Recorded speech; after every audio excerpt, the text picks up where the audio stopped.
Kahn pada tahun 2010 memaparkan mengenai dimensi e-learning.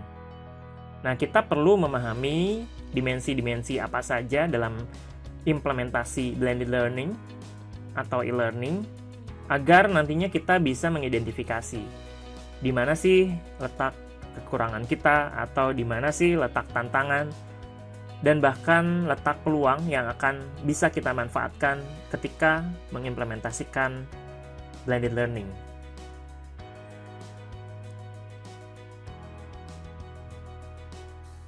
Dimensi e-learning terdiri dari pedagogical, technological, interface design, evaluation, management, resources support, ethical, dan juga institutional. Bagian pertama, pedagogical.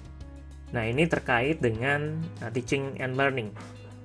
Jadi, yang masuk ke dalam kategori pedagogical ini terkait bagaimana kita menganalisis sebuah konten, kemudian menganalisis audiens kita atau mahasiswa kita, kemudian juga capaian-capaian pembelajaran, kemudian juga media yang akan kita gunakan seperti apa, kemudian pendekatan terhadap desain yang akan kita gunakan, maksudnya desain pembelajaran ya, kemudian juga bagaimana kita mengorganisasikan pembelajaran, dan juga strategi-strategi dalam pembelajaran. Dimensi kedua yaitu technological. Nah, pada dimensi ini kita akan melihat apa saja yang menjadi tantangan dari segi technological dan juga apa saja yang kira-kira sudah kita miliki yang itu akan menjadi sebuah peluang atau membantu kita dalam mengimplementasikan blended learning. Nah, teknologi ini bisa termasuk hardware maupun software, baik itu yang ada di rumah kita yang sudah kita miliki atau disediakan oleh universitas atau institusi. Dimensi ketiga yaitu interface design. Interface design ini terkait dengan bagaimana tampilan dan juga perasaan kita atau impresi kita ketika kita menggunakan program yang digunakan dalam mengimplementasikan blended learning, baik itu di mata kita sebagai dosen maupun di mata mahasiswa. Nah, apakah itu ada tantangan di situ atau justru kita punya potensi-potensi untuk menjadikan blended learning yang kita kembangkan menjadi sesuatu yang baik dari sisi interface design. Dimensi berikutnya yaitu evaluation.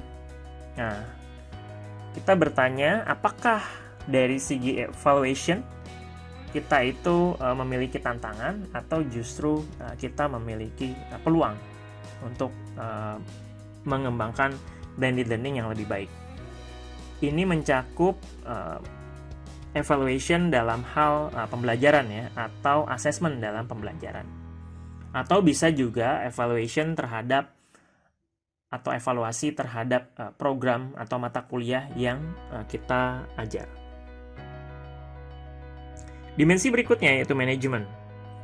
Nah, ini kita perlu juga berefleksi bagaimana tantangan dan peluang terkait maintenance of learning environment and distribution of information, atau bagaimana pemeliharaan lingkungan virtual ya, dan juga distribusi informasi ya, dalam hal ini pengelolaan dari segi keterjaminan bahwa lingkungan virtual yang digunakan bisa diandalkan ya, atau reliable. Nah, misalnya LMS-nya baik, berjalan dengan lancar, aksesnya cepat, tidak ada error dan lain sebagainya, sehingga memastikan juga distribusi informasi itu berjalan dengan lancar. Nah, ini termasuk ke dalam dimensi manajemen. Dimensi resource support. Nah, dalam dimensi ini kita perlu melihat kembali apakah kita punya kelebihan atau kekurangan ya, kaitannya dengan online support dan juga resources yang dibutuhkan untuk mencapai meaningful learning experience atau pengalaman pembelajaran yang bermakna. Nah, artinya kalau sudah bicara tentang online support and resources, ya ini bisa terkait hal-hal seperti ada tidaknya kuota, kemudian juga troubleshooting ya. Kalau itu ada masalah, kita harus menghubungi siapa gitu. Apakah itu levelnya di universitas atau kita sendiri ya. Baik itu hambatan yang dialami oleh dosen gitu ya, supportnya harus ke siapa sih gitu. Ataupun juga hambatan yang dialami oleh mahasiswa ya dari dua subjek ini yang menjalani pembelajaran itu.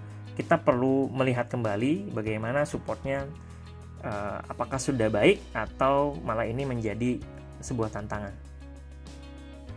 Dimensi ethical ini terkait dengan social and political influence ya, ada tidak pembelajaran daring ini jadi terpengaruh oleh isu-isu politik. Kemudian juga cultural diversity ya, ada tidak isu-isu budaya sehingga berpengaruh terhadap penyelenggaraan pembelajaran daring yang itu kemudian bermasalah di segi etik ya.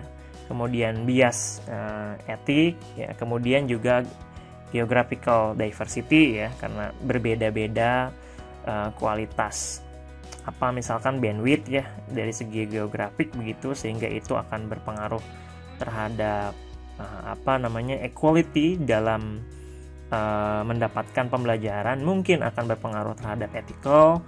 Kemudian juga learner diversity ya, hal ini juga mungkin termasuk juga ya perbedaan sosial ekonomi. Kemudian digital divide ya, mungkin terkait juga dengan literasi digitalnya yang berbeda, sehingga itu juga berpengaruh terhadap dimensi etik. Kemudian etiket ya, bagaimana perilaku baik itu dosen maupun mahasiswa dalam menyelenggarakan pembelajaran daring. Kemudian juga legal issue. Nah, legal issue ini salah satu contohnya adalah terkait hak kekayaan intelektual ya, bagaimana perlindungannya dan bagaimana misalnya institusi dalam melindungi HKI dari dosennya misalkan. Apakah video bisa di-download misalkan atau tidak boleh di-download. Nah, bagaimana hak ciptanya. Nah, itu hal-hal yang terkait etik.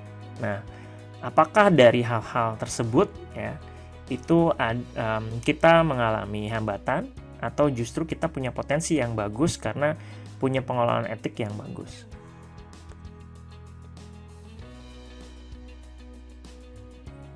Dimensi terakhir adalah institusional. Nah, ini terkait dengan isu-isu administratif, kemudian juga akademik ya, kemudian juga layanan mahasiswa ya terkait dengan e-learning. Nah, kita bisa berefleksi apakah kita memiliki tantangan di sini atau justru sudah baik ya dan bisa menjadi peluang. Nah, hal-hal yang terkait administratif ya misalkan bagaimana proses pendaftaran, bagaimana proses registrasi ke e-learning gitu ya atau ke LMS ya. Kemudian juga bagaimana proses pelaksanaan atau penerbitan KRS, bagaimana kalau prosesnya daring seperti ini, administrasinya seperti apa, kemudian layanan untuk mahasiswa seperti apa yang disediakan oleh universitas, apakah misalkan dengan isu pandemik ini juga diperhatikan dengan baik kondisi mental, kesiapan dari mahasiswa, baik itu jaringan internet, kemudian kuota dan lain sebagainya, dan juga secara akademik ya, ini bagaimana institusi menjamin bahwa mahasiswa itu bisa melaksanakan pembelajaran secara daring dengan layak atau berkualitas.